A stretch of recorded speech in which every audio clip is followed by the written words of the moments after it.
అందరికీ నమస్కారం. ఈరోజు మరి భారత రాష్ట్ర సమితి విద్యార్థి విభాగం రాష్ట్ర పిలుపు మేరకు మరి జిల్లా కలెక్టర్ గారికి ప్రజావాణిలో ఈ జిల్లాలో ఉన్నటువంటి ప్రైవేటు స్కూళ్ళలో అధిక ఫీజుల నియంత్రణ ఒకటి, మరి అదేవిధంగా ఈ జిల్లాలో ఉన్నటువంటి ప్రభుత్వ బడులలో మౌలిక సదుపాయాలు కల్పించాలని ఇవాళ ప్రజావాణిలో జిల్లా కలెక్టర్ గారికి విద్యార్థి విభాగం నాయకులతో కలిసి మరి కొండారెడ్డి, తర్వాత రంగస్వామి, ఇంకా మిగతా విద్యార్థి నాయకులు వికాస్ వీరందరితో పాటు కలిసి మరి కలెక్టర్ గారికి మెమోరాండం ఇవ్వడం జరిగింది. చూస్తున్నాము, ఈ ప్రభుత్వం వచ్చిన తర్వాత 3 సంవత్సరాలు అయింది.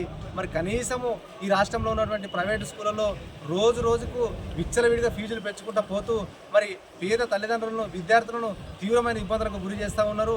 మరి చూస్తూ ఉన్నాము, ఇవాళ ఎల్కేజీ స్టూడెంట్కి మరి దాదాపు 30,000, 50,000 తీసుకుంటున్నారంటే ఎంత దుర్మార్గమైన వ్యవస్థ ఉందో ఈ రాష్ట్రంలో. మరి ఈ రేవంత్ రెడ్డి ముఖ్యమంత్రి గారిని డిమాండ్ చేస్తూ ఉన్నాం, తక్షణమే ఈ ఫీజుల ప్రైవేటు స్కూళ్ళలో ఏవైతే ఎన్నో ఫీజులు వసూలు చేస్తున్నారో వాటిపైన నియంత్రించాలి. ఖచ్చితంగా ఫీజుల నియంత్రణ చట్టాన్ని అమలు చేసే విధంగా కూడా చర్యలు తీసుకోవాలని ఈ సందర్భంగా ప్రభుత్వానికి డిమాండ్ చేస్తూ ఉన్నాం. అదేవిధంగా జిల్లాలో ఉన్నటువంటి మరి ప్రభుత్వ బడుల్లో చాలా బడుల్లో మరి మౌలిక సదుపాయాలు లేవు, పిల్లలకు త్రాగడానికి నీళ్లు లేదు, టాయిలెట్స్ లేవు, బాత్రూమ్స్ లేవు. ఖచ్చితంగా కూడా ప్రతి ప్రభుత్వ పాఠశాలను కూడా ఆధునీకరించి మౌలిక సదుపాయాలు కల్పించాల్సినటువంటి బాధ్యత ఈ ప్రభుత్వం పైన ఉన్నది. అందుకోసమని ఈరోజు మరి కలెక్టర్ గారికి రిప్రజెంటేషన్ ఇవ్వడం జరిగింది. సమస్యలు తీరని పక్షంలో బీఆర్ఎస్ రాష్ట్ర వ్యాప్తంగా కూడా మరి అంటే పోరాటం తీసుకొని ఉధృతం చేస్తామని ఈ సందర్భంగా హెచ్చరిస్తూ ఉన్నాము.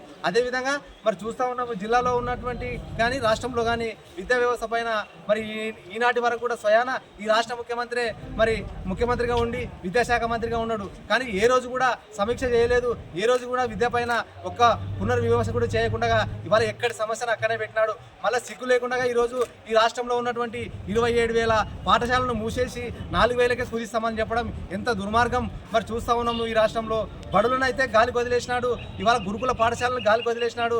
ఎక్కడ సమస్యలు అక్కడనే ఉన్నాయి. మరి కేవలమైన ఓన్లీ మరి మూటలు మోయడానికి తప్ప ఇవాళ విద్యను ఆధునీకరించే పరిస్థితి లేదు ఈ రాష్ట్రంలో. అందుకోసమనే చూస్తూ ఉన్నాము, మరి ప్రభుత్వ బడులను కూడా మూసివేస్తే ఖచ్చితంగా కూడా మరి ఉద్యమం తీసుకుంటామని ఈ సందర్భంగా హెచ్చరిస్తూ డిమాండ్ చేస్తున్నాం. అట్లనే ఈ రాష్ట్రంలో నిరుద్యోగ వ్యవస్థ పెరిగిపోయింది, స్కాలర్షిప్లు ఇవ్వడం లేదు, ఫీజు రియంబర్స్మెంట్ ఇవ్వడం లేదు. ఇంతవరకే 3 సంవత్సరాలు అయితే కూడా ఈ రాష్ట్రంలో ఉన్నటువంటి 10,000 కోట్ల బకాయిలుగా పెండింగ్ బకాయిలు ఉన్నాయి. మరి దాదాపు 15 లక్షల మంది విద్యార్థులు ఎస్సీ, ఎస్టీ, బీసీ మైనార్టీలు ఇవాళ కాలేజీలో చదువుకుంటున్నారు. ఇంతవరకు ఫీజు రియంబర్స్మెంట్ ఇవ్వకుండా వాళ్ళని మోసం చేస్తూ ఉన్నాడు. అట్లనే నిరుద్యోగులకు 2 లక్షల ఉద్యోగాలు భర్తీ చేస్తున్నాడు. మరి ఇంతవరకు 20,000 ఉద్యోగాలు కూడా వేయలేనటువంటి దుర్మార్గమైన పరిస్థితి ఈ రాష్ట్రంలో ఉన్నది. అందుకోసమనే విద్యా వ్యవస్థకు నాశనం చేస్తూ ఉన్నాడు. ఈ రాష్ట్రంలో ఉన్నటువంటి ఎస్సీ, ఎస్టీ, బీసీ మైనార్టీ బిడ్డలను విద్యకు దూరం చేసే పరిస్థితి తీసుకొస్తున్నాడు రేవంత్ రెడ్డి. దీన్ని తక్షణమే విరమించుకోవాలని, విద్య పైన మరి బడ్జెట్ను కేటాయించి మరి ఈ రాష్ట్రంలో ఉన్నటువంటి ప్రైవేటు వ్యవస్థలను నియంత్రించాల్సినటువంటి బాధ్యత ఈ ప్రభుత్వం పైన ఉన్నది. లేని పక్షంలో ఖచ్చితంగా బీఆర్ఎస్ త్వరలోనే మరి తీవ్రమైన ఉద్యమాన్ని తీసుకొని నిరంతరం పోరాటం చేసి ఈ ప్రభుత్వం యొక్క మెడలు ఉంచుతామని ఈ సందర్భంగా హెచ్చరిస్తూ డిమాండ్ చేస్తున్నాం.